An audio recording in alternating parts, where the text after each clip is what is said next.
بینەرانی قەدرگرانی کوردستان 24 کاتتان باش لە سەروبەندی بانگەشە بۆ بەڕێوەچوونی خولی نوێی ئەنجومەنی نوێنەرانی عێراق کە بڕیارە مانجی 11 بەڕێوە بچێت.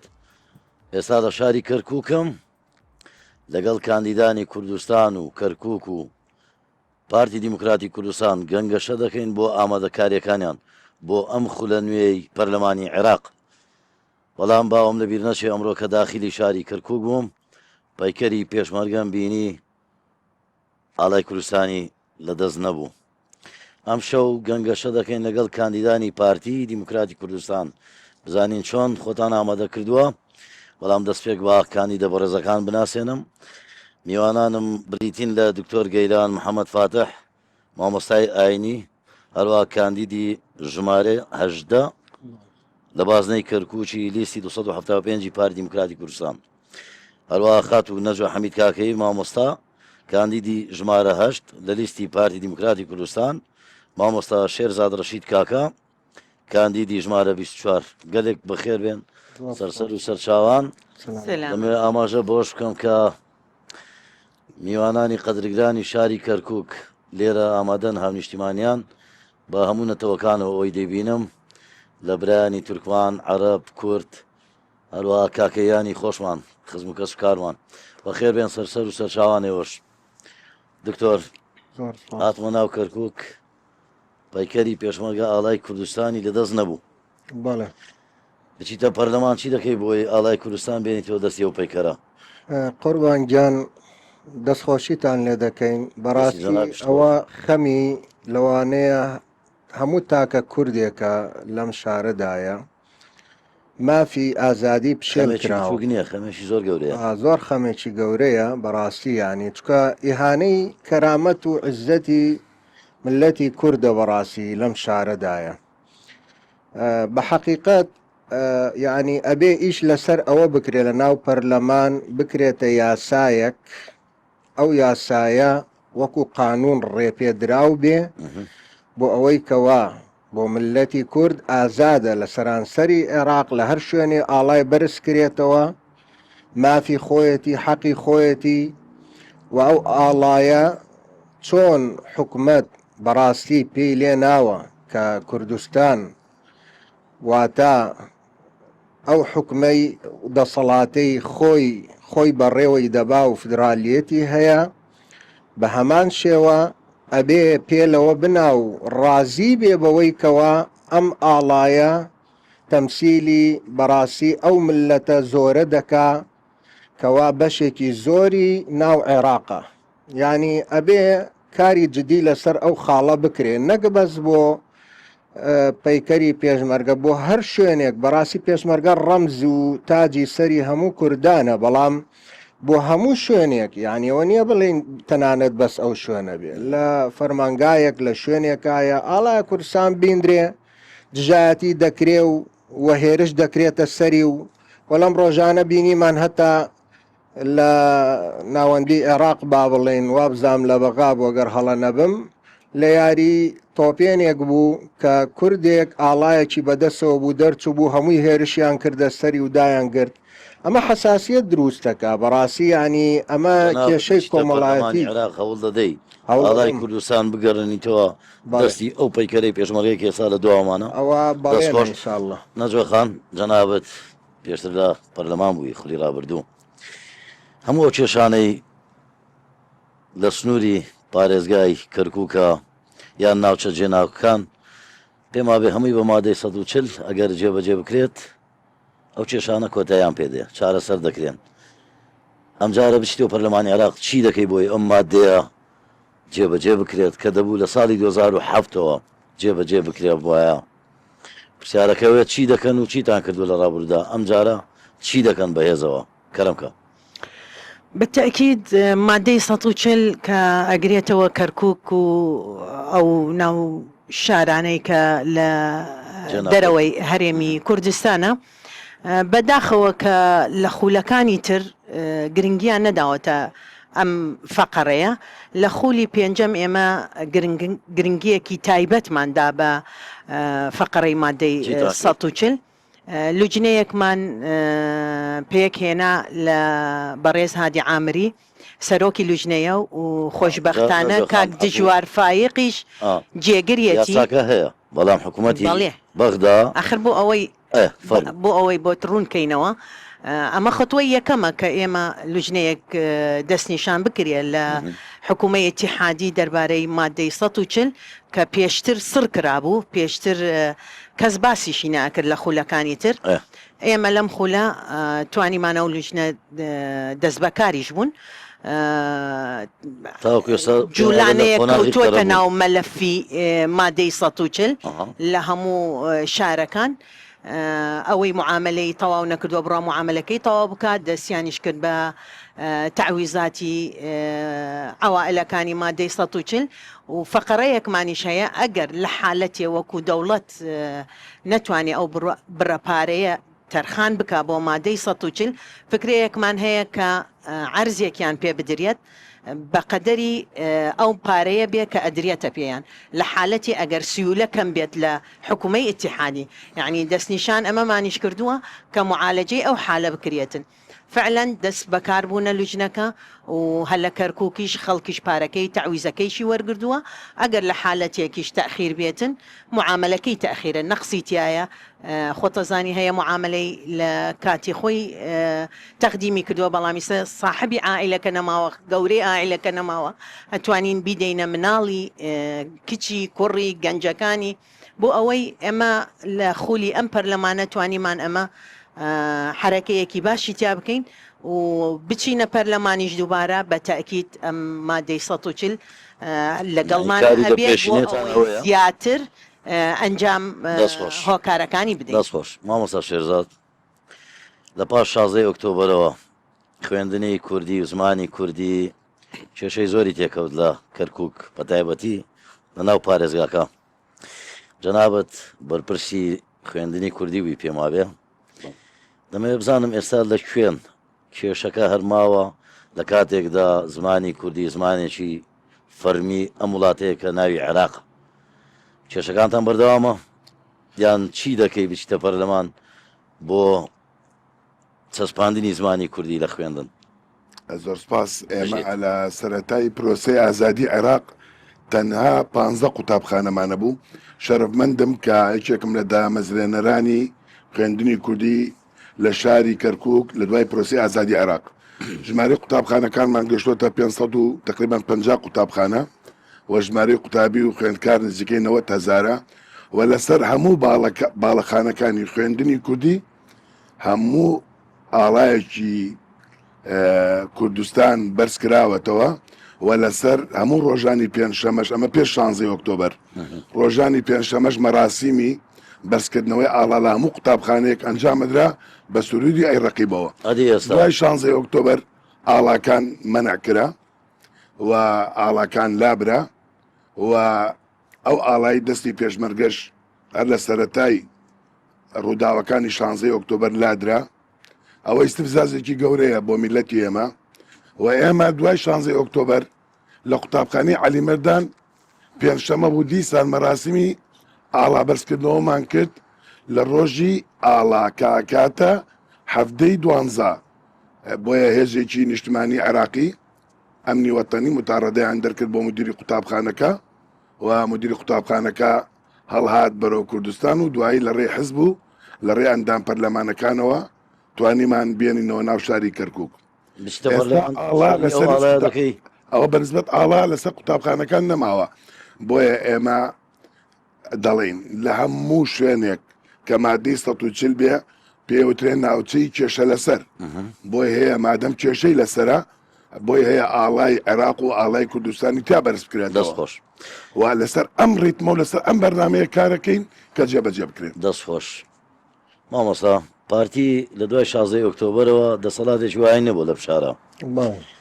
لە ڕووی ئیداریەوە لە ڕووی سیاسیەوە بەڵام پێما بێت جەماوەرەکەی هەرماوە. پرسیارەکەی من ئەوەیە ئێوە چاوەڕوان دەکەن ئەم جارە زۆر بەهێزەوە لە کەرکووک بەرەو بەغدا بکەونە ڕێ؟ بەڵێ پشت بەخوای پەروەردگار پێش چەند ڕۆژێک کەرنەڤاڵێکی گەورەمان کرد جەماوەرێکی گەورە زۆر کە تەوەقع ناکرا و برادران هەموو لەوێ بوون کاندیدانی پارتی و لە پێش ئیعلام بە حەقیقەت یعنی خەڵکی گەلێ پەرۆشە بۆ پارتی چونکە پارتی شەڕی بۆ لەبەرچی بۆ پەرۆشە بۆ پارتی لەبەرەوەی پارتی بەڕاستی شەری کوردایەتی و خاک دەکا بەڕاستەقینە بۆی دەرکەوت لە 16 ئۆکتۆبرەوە خەڵک بۆی دەرکەوت کێ شەڕی کوردایەتی و خاک دەکا بەڕاستی و کێش نایکا با بڵێ دیارە اینجا بۆیە بە حەقیقەت ئەم جارە پارتی وەک با بڵێن سۆپڕازێکی گەورەی ئامادە کردووە و دەنگدانێکی زۆر پەپەرۆش دەکرێ و ئینشاءڵڵە بە تەمای کورسێکی باشین با بڵێن دەست خۆش نەجوە خان زۆر هەوڵ دەدرێت دیموگرافی ئەم پارێزگایە گۆڕانکاری بەسەردا بێت چی دەکەن بۆ ڕێگریکردن لەم پیلانە کە دەوێت دیموگرافیای کەرکووک بگۆڕێت بەداخەوە ئێمە دوای 16 ئۆکتۆبر ئەو تعریبە لە کەرکووک کراوە لە هیچ شارێکی تر و لە تاریخە نەکرابوو چی دەکەن بۆی ڕێگری لێ بکەن خۆتەزانی وحدەی ئیداری لە دەست عەرەب بوو وەکو پارتی ئێمەش هیچ کۆنتاکێکمان لەگەڵ جەنابی محافظ نەبوو بە وکالەت کە لە کەرکووک بوو بەداخەوەش زۆر شۆنی تعریب کرد لە کەرکووک بەڵام ئێمە لە پەرلەمانی عێراق بۆ ئەوەی ئەوانە حەقی دەنگدانیان نەوێ حەقی ئەحسایان نەوێ ئەعتیمادمان کردوتە سەر 57 بۆ دەنگدان بۆ دابەشکردن زەوی بەسەر موەزەف بۆ هەموو ئیشێک بکرێ بۆ کەرکووک لە هەموو بوارێکەوە ئەبێ 57 کەرکووک بێ لەم حالەتە ئەوانەی کە دوای 16 ئۆکتۆبر هاتوونە یان دوای پرۆسە هاتوونە هیچ مەجالمان پێیان نەداوە خۆیان بچەسپێنن لە کەرکووک هەر وەکو میێوانن هەر ڕۆژێکیش ئەبێ خوا حافیزی بکەن و بڕۆنەوە بۆ جێگاکانی خۆیان دەستخۆش مامۆستا شێرزادە گەر چوونە پەرلەمان ئەوەی خاتونە زۆر باسی کرد کە ناوم نێنا من وەکو ڕێزێک بۆ پێگاتانە لێرە دانیشتون ئێستا ئەوەی کە هەوڵیان داوە دیموگرافیای ئەم شارە بگۆڕن ئێوە هەوڵ دەدەن کە پێشووتر پارێزگای پێشووتر هەوڵی زۆری ئەوەی داوە دیموگرافیا بگۆڕێ لە پەرلەمانەوە سکالای یاسایی لەسەر تۆمار بکەن مافی کوردستانی بوونی ئەو شارە بگەڕێنەوە خۆی معادلەیەکێ لە هەر شوێنێ پارتیە بێ لەوێ کوردایەتی هەیە لە هەر شوێنێ پارتیە بێ لەوێ هێز و ئیرادایە جەنابی سەرۆک لە دوایین دیدار پێمانی وت نەسیحەتی کردین وتی بە پێی یاسا بجوڵێنەوە داکۆچی لە مافی هەموو نەتەوەکان بکەن ببنە نوێنەری شەرعی هەموو نەتەوەکان بەس یەک شتان پێڵم نەترسن کاندیدانی پارتی ئێوە پارتی و شاختان لە پشتە هەموو کاتێ ئێمە پشت و پەنامان دوای خۆی گەورە شاخەکان بووە لەسەر هەموو بابەتێکی نەتەوایەتی دێنەوە سەر خەت زۆر بەتوندی کاری لەسەر دەکەین و لە پەرلەمان دەنجی زوڵاڵە بین و ئەو تعریبەی کە کراوە لە ماوەی دووربوونی پارتی لە شاری کەرکووک کە ئێمە 5 ساڵ لەم شارە دوور بوو حزبمان لەگەڵ گەڕانەوەمان ئەبێنن ئێستا ئاڵا لە زۆر جێگا شەکاوەیە لەسەر بارڕێگەکانمان ئاڵای کوردستان شەکاوەیە خەڵکی ترش دوای ئێمە لەسەر سیارە و لەسەر بیناکان دایەنێن و بۆ داهاتوش ئەو تعریبە ڕاگرین و لە پەرلەمان و کاری لەسەرەکەین و ئازا و بێرشین دەستخۆش برادرانم هاوکارانم دەڵێن گرتەیەکی ڤیددیۆیمانەیە هاوڵاتیەکی عەرەبە نیشتەجێی هەرێمی کوردستانە بە دیارە فێری زمانی کوردیش بووە عەرەبە بە زمانی کوردی و بە زمانی عەرەبی قسە دەکات لەسەر دەسەڵاتی ئیداری لە هەرێمی کوردستان بە یەکەوە بیبینین سەیری بکەین ئەمن زۆر تەعەجب دەکرێم کە خەڵکی کوردستان گلێ لە حکومەت دەکا بە خۆم عەرەبم 13 ساڵ لە هەولێرم بە قوڕان خۆشترین شاری کوردستان با ئەربیل و سلێمانی و دووەک کوورەکە کە وەڵڵە بستنە بەغدا کەهرەبا نییە ئاو نییە نظام نییە ئێرە حکومەت هەیە نظام هەیە ئاو هەیە کەهرەبا هەیە نازم لۆ خەڵکی کوردستان گلێ دەکات وەڵڵە نازم شارێکی خۆشە ئەمن و ئەمانە لێرە کورە بە قوڕان بستنە بەغدا 1 ساعت تەحەمل ناکەن جادێ قەرەباڕق جادەی ناخۆش ئەخی زۆر تەعەجب دەکرێت کاکەن گۆن بە نەعمەتی خوا لێرەنە بە قورئان ئەمن زۆر سوپاس حکومەت هەولێر دەکەم و جان دەخەڵک دەرێستەوە لە گامنا وەڵڵە برامە هیچ لە گام نیمە بەڵام ئەمە قسەی حەق دەکەم زۆر باشە مامۆستا گوێمان لەو هاوڵاتی عەرەبە بوو چ بەڵێنێک دەدەن بە خەڵکی کەرکووک بە هەموو پێگاتەکانەوە ماڵێ بتوان هەمان ئەو ئاوەدانی و پرۆژەی ڕووناشی کە لە کوردستانە هەیە ماڵێ بیگوازنەوە بۆ شاری کەرکووک دواتر بۆ شارەکانی دی. ماڵێ واللهی پەیامی پارتی ئەوەیە دایمە پێکەوە ژیان یەکەم خاڵ با بڵێن کار لەسەر پێکەوە ژیان دەکە نمونە تەماشا بکەن ینی کوردستان بووە مەئەوایەک بۆ لێقەوماوانی برایانی عارەب و ئەوانەی کەوا لە کات داعش هەموو ئەگەر هەست بە ئەمان نەکەن ڕایان کرد بۆ کورسان و کورسان باوشی بۆیان توانن ئەو ئەمن و ئەمانەی کوردستان بگوازنەوە ئێرە ئەمە یەکەم خاڵ ئەمن و ئەمان زۆر گرینگە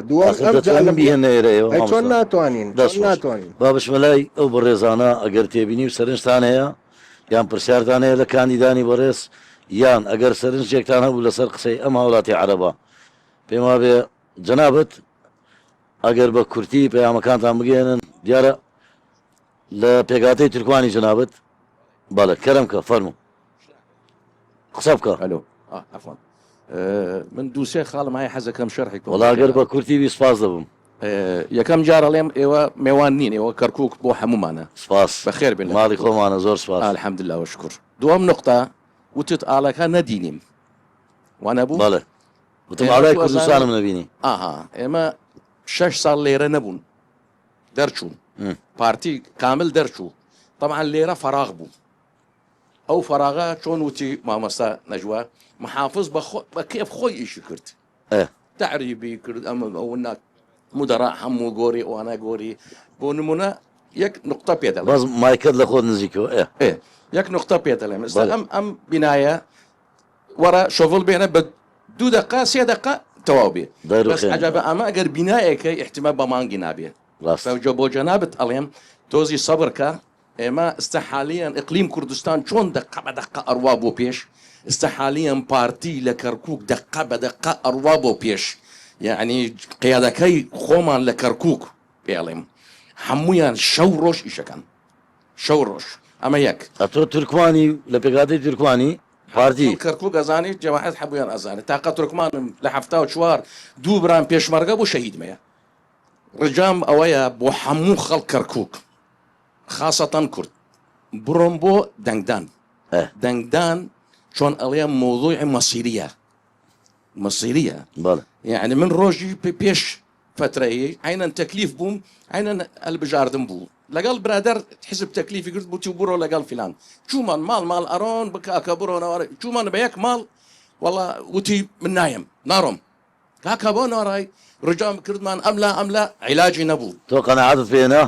والله دوایی تەبلیغی کردمان بۆ لق 5-6 سەیارە چوومان بۆ ماڵیان والله چوومان بۆ ماڵیان خۆی وتی بە قەسەم بەخوا و نازانچی زۆر تڕاو بوو قسەی کرد مەسئول قسەی کردەوە قسەی کردەوە تۆ وتم ببوورە یعنی مەجال هەیە قسە بکەم وتی فەرموو قسە بکە وتم کاکە تو عاجزی لە ئەحمەد ئەو عاجزی لە مەحەمەد وانە بەس عاجزی لە زمانی خۆت وتی نا وتم خاتر زمانت بڕۆ ئەگەر ناڕۆی 15-20 ساڵی تر کوڕەکەت ناتوانانی کوردی قسە بکە لە کەرکوو کرد بۆ من جەماعەت وتیان تەرە تورکمانە وتی خاتر واللهی ئەڕۆم وبالفعل تعقیب مامۆستایەکی ئاینی وەرگرم تخوا زەحمەت نەبێ زۆر سپاس فەرموو خی گەورە سەلامەتتان کە ئینشاءڵڵا قوربان لەگەڵ جەنابەت سەلامەت بن یا ڕەبی باسی ئەو کاتە ئەەکەم کە کاتێک کە شەڕی داعش بەرۆکی ئەم نەتەوەی هەموو نەتەوەکانی گرت خەڵکی جنوب لە هەموو لایەکەوە لیانەدرا و هیچ کەسێکش تەقەبولیانی ناکرد جەنابی سەرۆک بارزانی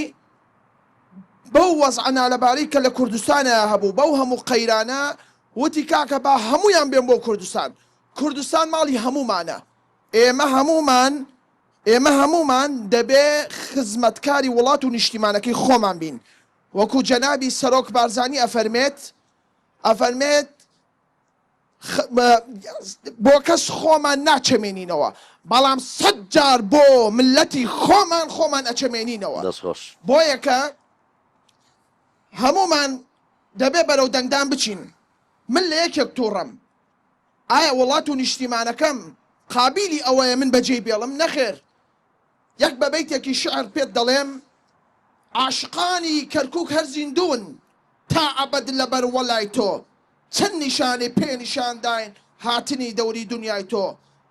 شەونمی کەرکووک شیفایە بۆ جەفا کێشی وەفای تۆ مەرهەمی زامی دڵانە چاوی ئاهوی بێ خەتای تۆ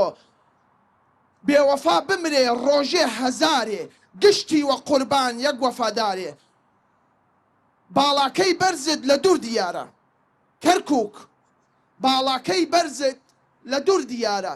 ڕۆژێ نەیدینم دڵ بێ قەرارە چەند خۆشە مامۆستایینیەوە شارزای دەبێت بەڵێ دەستخۆش ئێمە پەروەردەی ئەو مەدرسە ئاینیین کە لە شاری کەرکووکە کە لە مەدرسەی ئیمامی غەزالی مامۆستاکانمان بە جوانی پەروەردەیان کردوون دەستخۆش مامۆستاجیان کاتم زۆر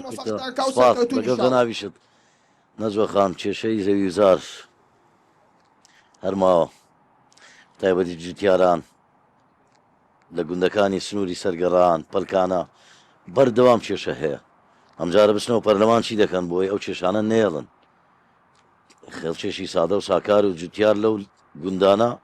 نایوە شەڕی هەبێ دەوێ خەریکی کشتتوکاڵ و بەرهەمەکەی خۆی بێ فەرموو با بزانین بەو پێی جەناویشت کاکەی بۆ کاکەیەکانیش لە 4 ساڵی ڕابردوو چیت کردو ئەوەشم جوابدەوە هەم ئەڵێم بەداخەوە لە خولەکانی تر نەیانتوانی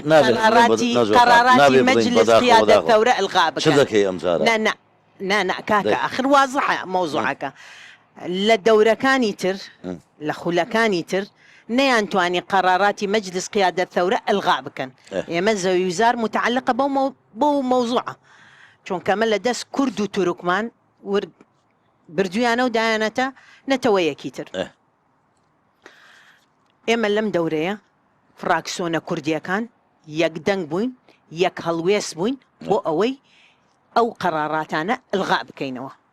کە قەرارەکانمان ئەلغا کردەوە وەکو واقعی حال بوو دەنگماندا لەسەری لە پەرلەمانی عێراق لە جەریدەی وەقائع